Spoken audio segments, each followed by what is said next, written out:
Est-ce que vous devriez suivre une alimentation anti-inflammatoire pour votre santé? Mais au fait, que cache réellement ce terme d'inflammation qu'on entend partout? L'alimentation peut-elle vraiment avoir une influence sur celle-ci? Et existe-t-il des preuves scientifiques ou est-ce juste un terme marketing? Dans cette vidéo, je vais répondre à toutes ces questions pour enfin démêler le vrai du faux sur ce sujet très à la mode et vous aider à y voir clair. En librairie, on trouve littéralement des centaines de livres de conseils diététiques ou de recettes avec le terme anti-inflammatoire dans leur titre, mais comme souvent, on ne trouve pas beaucoup de traces de sources scientifiques dans la majorité d'entre eux pour supporter leurs affirmations, et ils mélangent souvent en fait des choses qui n'ont pas vraiment de lien avec l'inflammation quand ils ne font pas des promesses thérapeutiques abusives. Pour vous, je me suis, comme d'habitude, plongé dans la littérature scientifique pour vous donner une vision globale et objective, avec une application concrète évidemment, et honnêtement, je vous ai fait la vidéo la plus complète que vous pourrez trouver sur ce thème. À la fin, vous serez vraiment incollable sur le sujet. Et pour ceux qui voudraient aller plus loin dans leurs connaissances pour reprendre en main leur alimentation, je vous ai fait une promo de 20% sur mes 2 formations sur la nutrition pour quelques jours.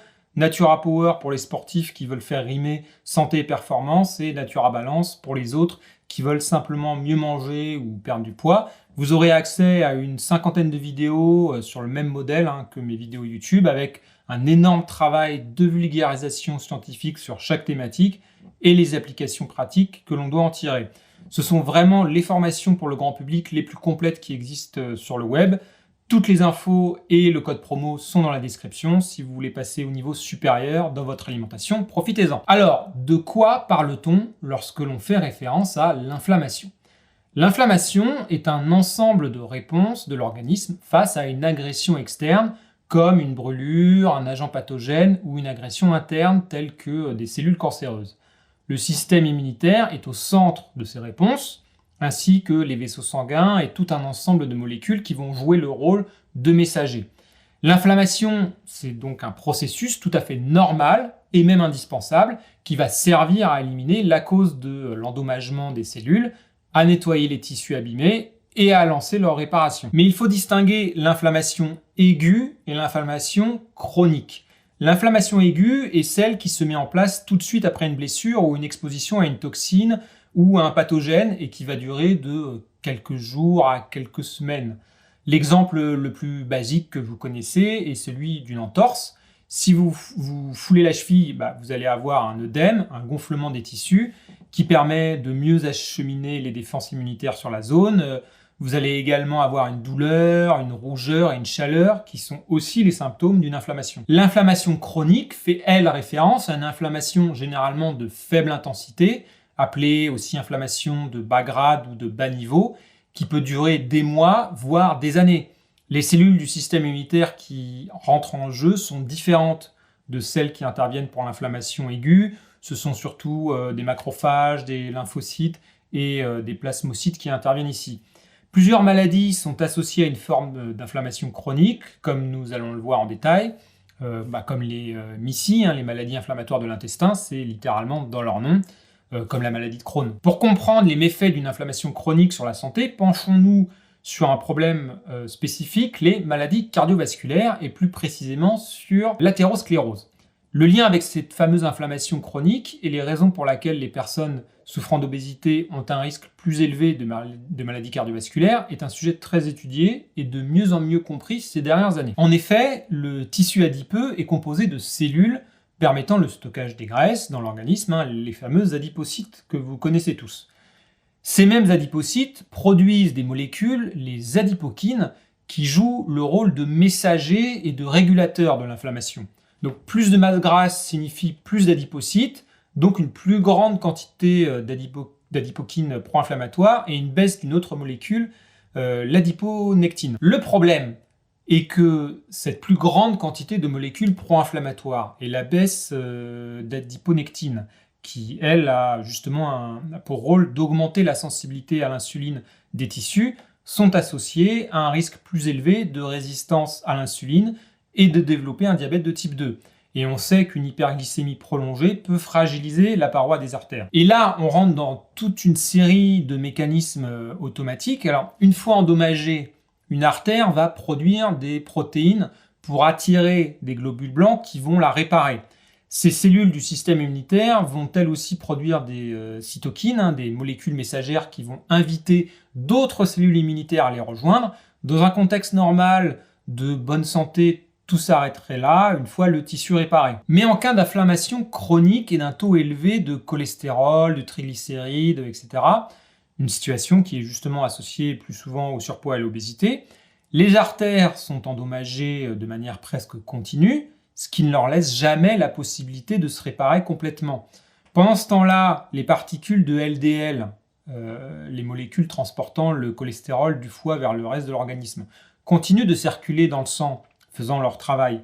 Mais plus il y a de particules de LDL, ce qui est plus le cas chez les personnes en surpoids ou obèses, plus il y a de chances que certaines se fassent piéger par la zone inflammée d'une artère et deviennent oxydées. À partir de là, un cercle vicieux se met en place. Les macrophages faisant leur travail habituel vont manger ces particules de LDL oxydées afin de les éliminer. Mais au bout d'un moment, les macrophages vont avoir le ventre plein de ces particules et devenir ce qu'on appelle des cellules spumeuses.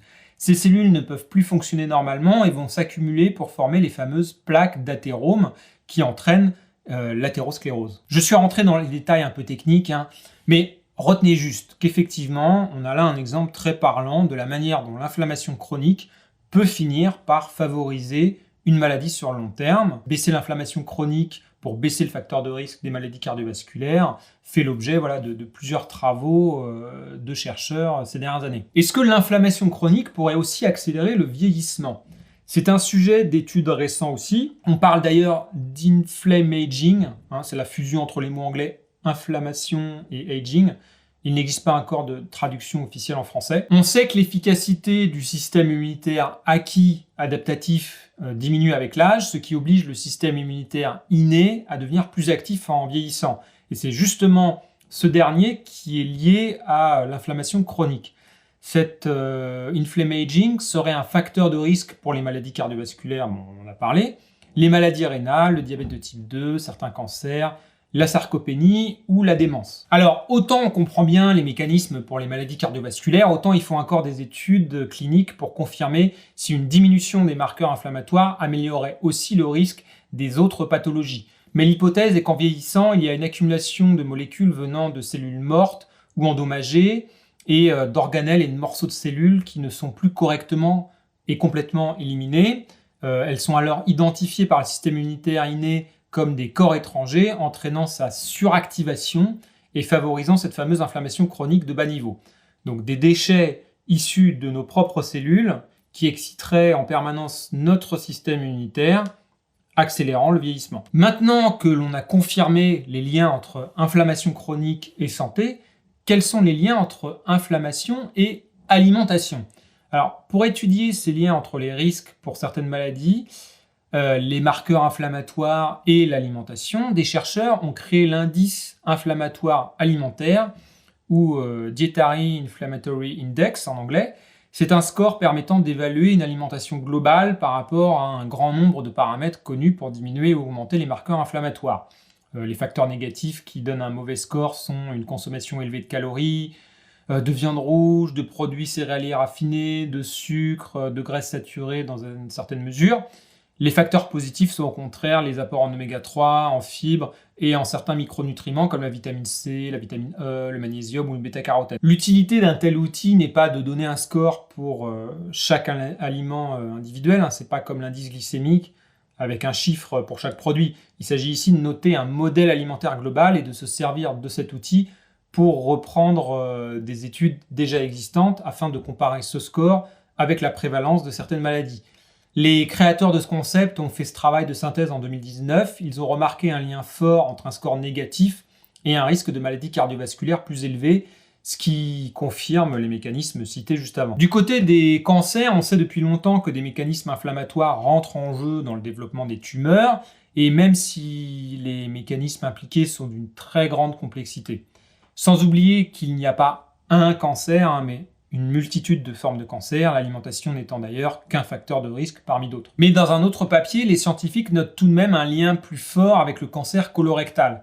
Les personnes ayant une alimentation avec un score inflammatoire élevé ont un risque de 40% supérieur à ceux ayant un score faible en partie grâce aux polyphénols et aux fibres qui vont nourrir le microbiote qui à son tour va produire des molécules anti-inflammatoires. Il remarque aussi un lien de corrélation plus important entre une alimentation pro-inflammatoire et une inflammation chronique des voies respiratoires, ainsi qu'un risque plus élevé de dépression dans des études d'observation. Mais est-ce qu'il existe des travaux ayant étudié les effets plus directs de certains modèles alimentaires, voire d'aliments précis, sur l'inflammation chronique et certaines pathologies?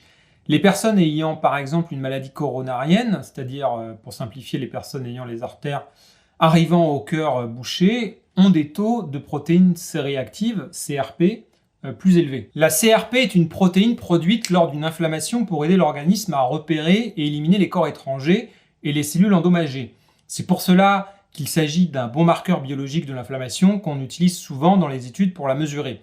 Un taux élevé de CRP ne cause donc pas l'inflammation et l'obstruction des artères, mais peut l'indiquer et la prédire. On sait déjà que le régime méditerranéen ou le régime DASH, qui est un modèle développé pour lutter contre l'hypertension, ont démontré un effet protecteur contre les risques de maladies cardiovasculaires et entraînent justement des taux de CRP plus faibles.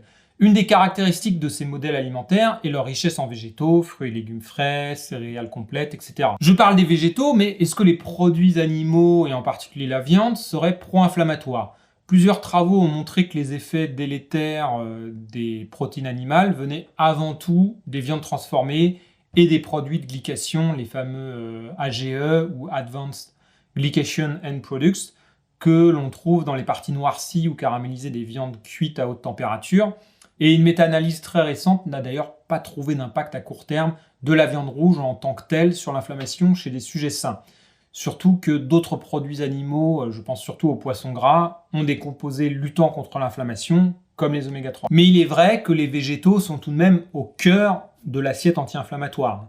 Et parmi les végétaux, on peut se demander s'il y a une différence entre céréales complètes et fruits et légumes. Plusieurs travaux montrent que ces aliments ont des effets positifs sur les marqueurs inflammatoires via leur teneur en vitamines et en minéraux, via leur apport aussi en polyphénol, une classe d'antioxydants, et enfin via leur apport en fibres. Les fibres peuvent être fermentées par notre microbiote intestinal, où les bactéries vont produire en échange des acides gras à chaîne courte, comme le butyrate, dont on sait qu'ils ont une action positive sur le métabolisme des glucides et des lipides, et sur l'inflammation. Pour distinguer plus précisément les effets de chacun, une étude a pris un groupe de personnes en surpoids et les a répartis en 3 groupes pendant 6 semaines. Le premier mangeait au moins 3 portions de céréales complètes par jour, le deuxième au moins 3 portions de fruits et légumes, et le troisième groupe au moins 3 portions de céréales raffinées pour servir de groupe contrôle. Les 2 groupes fruits et légumes d'un côté et céréales complètes de l'autre ont vu une réduction de l'inflammation, mais sur des marqueurs différents. L'étude était de courte durée et les portions auraient pu être plus importantes.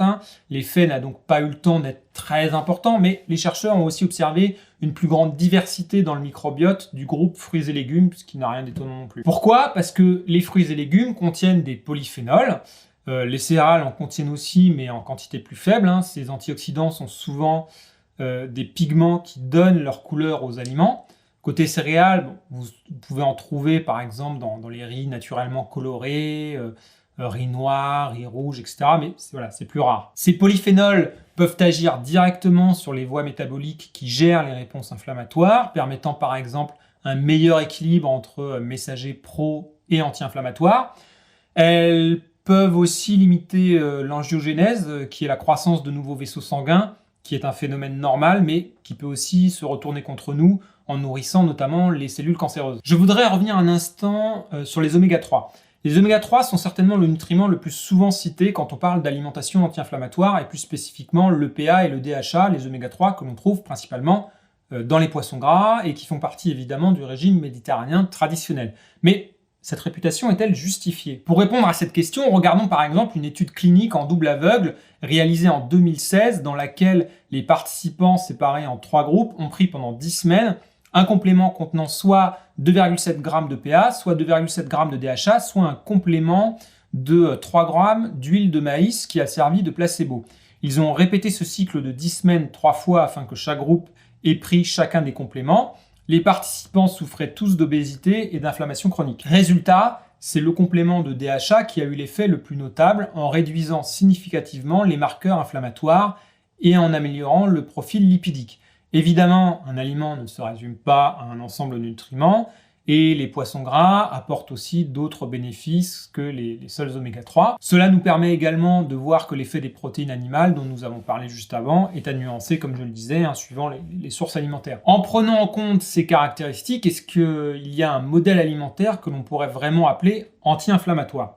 Donc ça, vous l'avez compris, je l'ai déjà cité, c'est le régime méditerranéen, qui est de loin le modèle alimentaire possédant le plus de données à son avantage dans la réduction de l'inflammation chronique. Citons notamment une étude ayant suivi un groupe de 200 personnes venant de se faire diagnostiquer un diabète de type 2.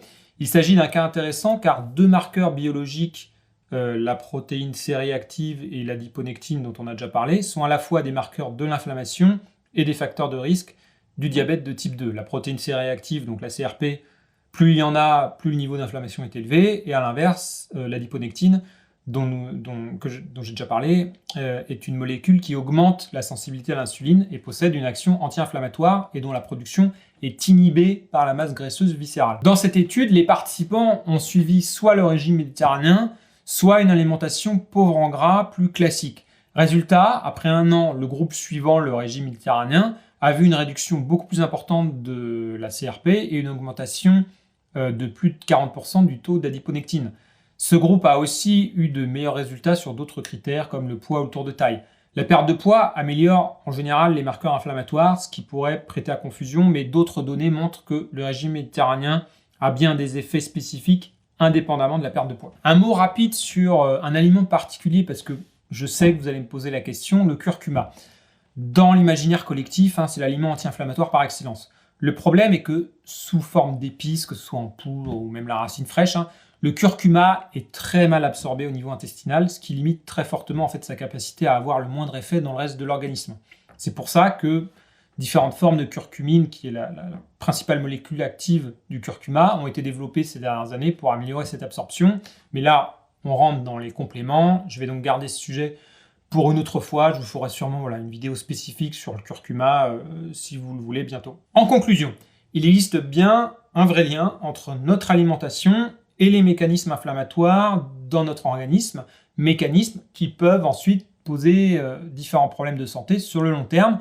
C'est notamment un facteur de risque pour les maladies cardiovasculaires, comme on l'a vu.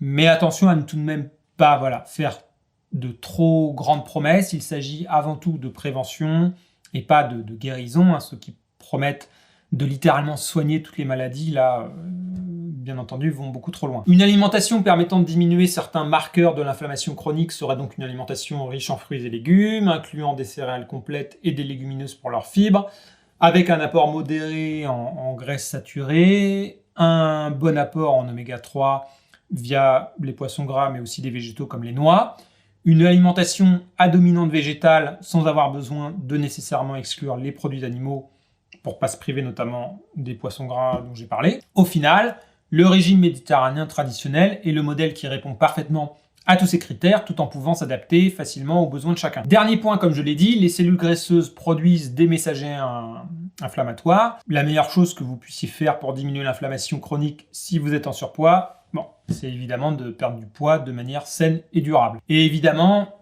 une bonne hygiène de vie globale, ne pas fumer, faire du sport, avoir un sommeil de qualité aura aussi un impact très positif sur cette inflammation. Donc, comme souvent, il n'y a pas un remède miracle, c'est tout un ensemble d'actions qu'il faut mettre en place. Et comme je l'ai dit, on parle avant tout de prévention, donc ce sont des conseils que tout le monde devrait suivre selon moi. Et si vous voulez aller beaucoup plus loin dans vos connaissances pour vraiment passer au niveau supérieur dans votre assiette, profitez de la promotion de rentrée sur mes formations. Tous les liens sont en description. Prenez soin de vous et je vous dis à très vite.